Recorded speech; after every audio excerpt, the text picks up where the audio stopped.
आरापरी सदन में भोजपुर जिला में आए दिन बढ़ते लूट, हत्या, बैंक डकैती, साइबर क्राइम सहित अन्य आपराधिक मामलों को लेकर युवा जदयू के राष्ट्रीय सचिव प्रिंस सिंह बजरंगी ने प्रेस वार्ता किया। प्रेस को संबोधित करते हुए जदयू नेता प्रिंस बजरंगी ने कहा कि वर्तमान समय में भोजपुर जिला अंतर्गत अपराध की घटनाओं में बेतहाशा वृद्धि हुई है। लॉ एंड ऑर्डर को कंट्रोल करने में भोजपुर जिला प्रशासन नाकामयाब है। श्री बजरंगी ने बढ़ते अपराध पर गंभीर चिंता प्रकट करते हुए यह भी कहा कि अपराध इतना चरम सीमा पर है कि भोजपुर के लोग भय के माहौल में जी रहे हैं। कब, कहां और किसका बेटा व परिवार अपराधियों के गोली का शिकार हो जाए कोई नहीं जानता। भोजपुर के पुलिस अधीक्षक अपराधियों को पकड़ने में विफल हो रहे हैं। भोजपुर जिला के बढ़ते क्राइम ग्राफ और पुलिस प्रशासन के लापरवाही को बिहार के मुख्यमंत्री नीतीश कुमार से मिलकर कहने की बात कही। अब बताया जाए, भोजपुर में अपराध का ग्राफ जो है लगातार इन दिनों बढ़ते जा रहे हैं। आपके साथ भी विगत दिनों एक घटना हुआ था, आज आपने प्रेस कॉन्फ्रेंस किया, किस लिए किया था ये? देखिए, विगत महीने से कुछ महीने से हम लोग देख रहे हैं भोजपुर जिला में जिस प्रकार से आपराधिक घटनाएं दिन प्रतिदिन विगत रोज़ मुनाफा हो रहा है, उनमें रोज़ बढ़ोतरी हो रहा है। लूट, अपहरण, मार काट, डकैती, छिनतई, मर्डर जो ये हो रही है, उसको लेकर हम लोगों ने आज चिंता जाहिर की और इसके माध्यम से मीडिया के सामने, आप लोगों के सामने अपनी बात रखने का प्रयास किया। आप देख रहे हैं कि जिस तरीके से भोजपुर जिला में विगत दिनों से जो आपराधिक घटनाएँ बढ़ रही है, चाहे वो शाहपुर के बैंक रोबरी का मामला हो, महादलित समुदाय के लोगों को गांगी के पास 18-20 गोली मारी जाती है। अभी आप कुछ दिन पहले देखे होंगे ट्रक ड्राइवर का मार ट्रक लूटकांड हुआ था। कुछ दिन पहले फौजी भाई के लड़के थे, उनके साथ गोली मार कर पैसा छीन लिया गया था। कल आप रात को ही देख लीजिए, रात में एक परमात्मा मल्लाह करके हैं, उनको गोली मारी गई। आज रात से अभी सुबह नहीं हुआ, एक सुबह में सकड्डी में एक युवक को गोली मारी गई। तो कहने का मतलब ये है कि विगत दिन में जो भी आपराधिक घटनाएँ हुई और उसके बाद भी प्रशासनिक महकमा पूरी तरह विफल होती रही है। इसका कारण कौन है, इसका दोषी कौन है, इसका ये सब बातों को लेकर आज हम लोगों ने संवाददाता सम्मेलन के माध्यम से, प्रेस कॉन्फ्रेंस के माध्यम से ये सब बात रखने का काम कर रहे हैं। जिस प्रकार भोजपुर में नए एसपी साहब आए हैं, आप देख लीजिए, अपने चुनिंदे लोगों को जैसे आप देखते होंगे जंगल राज में उस समय अच्छे लोगों को, अपने लोगों को थाना पर पोस्टिंग कराया था, जिला का पोस्टिंग कराया था, वही आज वही हाल भोजपुर जिला में पूरी तरह से हो गया है। अपने लोगों को कहीं ना कहीं थाने में पोस्टिंग की जा रही है, ये अच्छी जगह पोस्टिंग की जा रही है, उसके बावजूद भी भोजपुर जिला में कहीं ना कहीं अपराध का ग्राफ बढ़ रहा है। तो इसके लिए जिम्मेवार कौन है? इसके लिए जिम्मेवार एसपी साहब हैं। एसपी साहब वो नहीं, क्राइम पर कंट्रोल नहीं कर पा रहे हैं।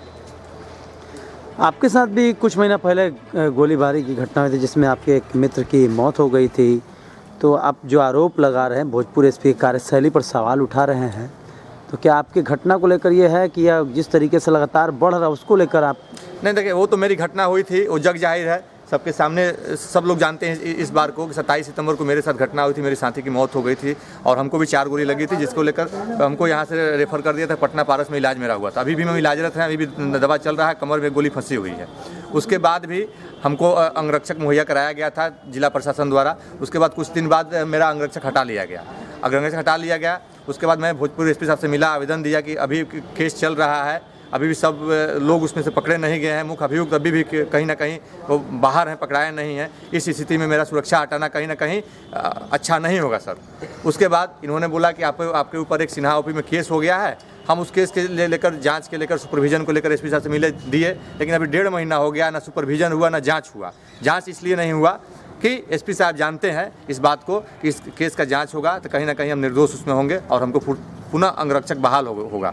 और अंगरक्षक बहाल करने में एसपी साहब कहीं ना कहीं अपने आप को अपमानित महसूस समझते हैं, अपने ईगो पर ये बात ले लिए हैं। तो हम भी ये समझते हैं इस बात को, जितना इनकी मानसिकता जाहिर करती है, मानसिकता दर्शाती है कि कहीं ना कहीं मेरी सुरक्षा का जो बात है, अगर आप नहीं कर रहे हैं तो कल गए मेरे पर कोई घटना होती है तो हम समझें कि आपकी विफलता के कारण, आपकी कहीं ना कहीं आँख बंद किए, आप सहयोग नहीं किए, मेरे साथ नाइंसाफ़ी किए, उसके चलते मेरी घटना हो गई, तो कहीं ना कहीं आप भी उसमें दोषी हैं और सामने आता है आपके। तो क्या आपने एसपी साहब से कोई बातचीत किया, इधर बेचिया कोई? हम एसपी साहब से 15 रोज पहले मिले थे एक सिन्हा ओपी में एक केस हुई थी, मैं उसके बारे में थोड़ा बता देना चाहता हूँ। उसमें वो ज़मीनी विवाद के लिए गांव में कुछ मैटर था, वहाँ पर हम थे, लेकिन गांव जहाँ लड़ाई झगड़ा हो रहा था, आपस में तू-तू में हो रहा था, वहाँ से हम बगल में हट के खड़े थे।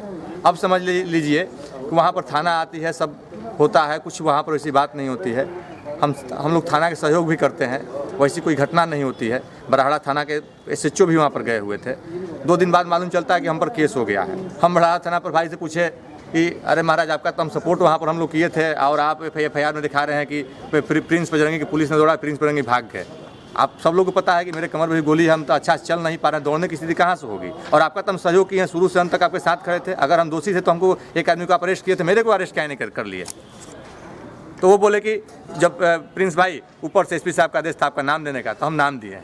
तो ऐसी स्थिति भोजपुर जिला में स्थिति उत्पन्न हुई है कि दोषी को पकड़ा नहीं जा रहा है, अपराधी बाहर तांडव मचाए हुए हैं, क्राइम कर रहे हैं, उनको पकड़ा नहीं जा रहा है और निर्दोष को फंसाया जा रहा है। व्यक्ति विशेष टारगेट करके कहीं ना कहीं से प्रभावित होकर उनको टारगेट करके किसी केस से फंसाया जा रहा है, उनको छवि को धूमिल किया जा रहा है। तो ऐसी तो स्थिति भोजपुर जिला में उत्पन्न हो गई है। तो ऐसे में फोन क्या करने पर हम तो सुनते हैं कि मेरा क्या, किसी का फ़ोन नहीं उठाते हैं, टेक्स्ट मैसेज लिखते हैं।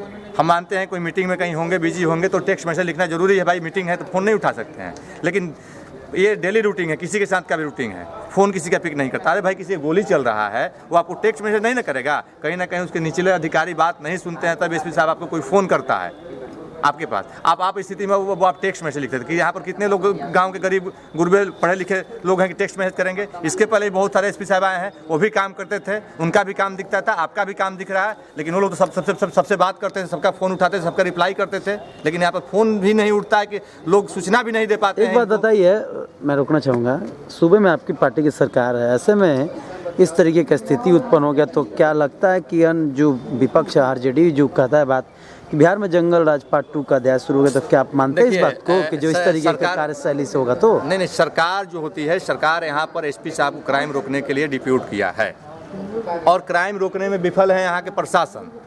हम लोग मिलेंगे, यहाँ जाएंगे, मुख्यमंत्री से मिलेंगे, यहाँ के वास्तु स्थिति से मुख्यमंत्री जी को और पार्टी के और भी बड़े नेताओं को अवगत कराएंगे। और हमको पूरा आशा नहीं, पूरा विश्वास है कि यहाँ पर तत्काल कार्रवाई होगा। जो यहाँ की विधि व्यवस्था भोजपुर जिला में बना हुआ है, आप देख लीजिए कि आए दिन यहाँ पर कब 3-4 अपराध नहीं हो रहा है बड़ा। तो हम लोग यहाँ की सारी वास्तु स्थिति को हम लोग को जाकर पटना में मुख्यमंत्री सहित बड़े नेताओं को अवगत कराएंगे। और हमको पूरा आशा है, विश्वास है कि इस पर हमारी पार्टी, हमारी मुख्यमंत्री, हमारी सरकार जरूर एक्शन लेगी।